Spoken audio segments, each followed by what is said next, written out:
గురుగారు దర్భలను గ్రహణకాల సమయంలో తప్ప, అలాగే నువ్వులను ఆబ్దికాల సమయాలలో తప్ప మరి ఏ సమయంలో కూడా ఇంట్లో ఉంచుకోకూడదని చెప్తూ ఉంటారు, నిజమేనా?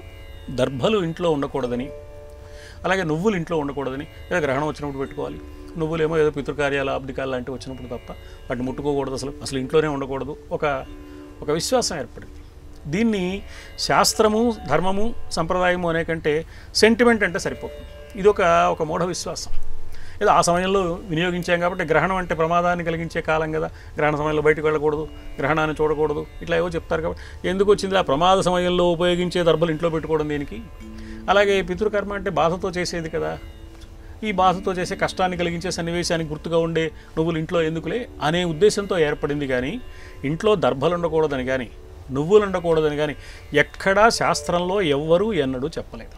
ఒకవేళ చెప్తే అది శాస్త్ర విరుద్ధమైన, వీళ్ళు పొరపాటు పడి అనుకున్న మాట, లేకపోతే ఎవరో కల్పించిన మాట తప్ప శాస్త్రంలో ఎక్కడా చెప్పలేదు. ఎందుకు దర్భలు ఉండొచ్చు అంటే, యజ్ఞం చేసే వ్యక్తి దర్భలు ఉపయోగిస్తాడు, అతని చేతిలో ఉండాలి. పవిత్రమైన యజ్ఞానికి సంబంధించినవి దర్భలు.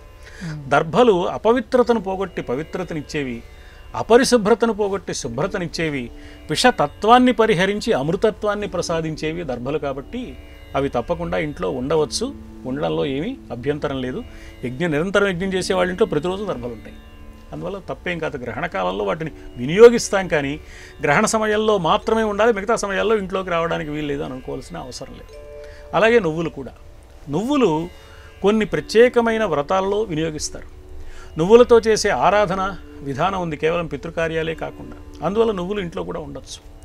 కొన్ని ప్రదేశాల్లో నువ్వులకు ఒక ప్రత్యేకత ఉంది. నువ్వులు పంచుకుంటారు స్నేహానికి గుర్తుగా. ఎందుకు అంటే, తిలలతో వచ్చేదాన్ని తైలం అన్నారు, అంటే నువ్వులతో వచ్చేది నూనె. ఈ తిలలో ఉండే దీన్ని సంస్కృత భాషలో స్నేహం అంటే నూనె. స్నేహానికి గుర్తుగా మిత్రులకు ఏదో పువ్వులు పంచినట్లు, మిఠాయిలు పంచినట్లు, జీడిపప్పులు పంచినట్టుగా నువ్వులు పంచుకునే విధానం కొన్ని చోట్ల ఉంది, స్నేహానికి గుర్తుగా. అంత విశేషమైన అనుబంధానికి గుర్తుగాను చెప్పారు, పవిత్రతకు గుర్తుగాను చెప్పారు. కాబట్టి నువ్వులు కూడా ఇంట్లో ఉండడంలో ఏ విధమైన శాస్త్రీయమైన అభ్యంతరము లేదు.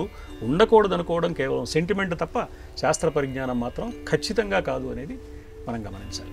గురుగారు, ఇది మీరు చెప్తుంటుంటే ఒక నానుడి కూడా గుర్తు వచ్చింది, తిల్లా పాపం తలా పిడికెడు అని అంటారు కదా, ఏంటి అంటే అది చేసే పనులు, తిలలకు సంబంధించిన పాపం అంటే ఏదో పితృకర్మ జరగడానికి వీలైన పొరపాటు పని, ఏదో ఈ కష్టం కలిగితే ఆ తండ్రి చనిపోయాడు, ఆ పిల్లలు ఏదో పొరపాటు చేశారు, ఇది తలా పిడికడు ఈ పిల్లలందరికీ వస్తుందన్నమాట. అది ఆ ఉద్దేశంతో పుట్టిన ఒక సామెత లాంటిది.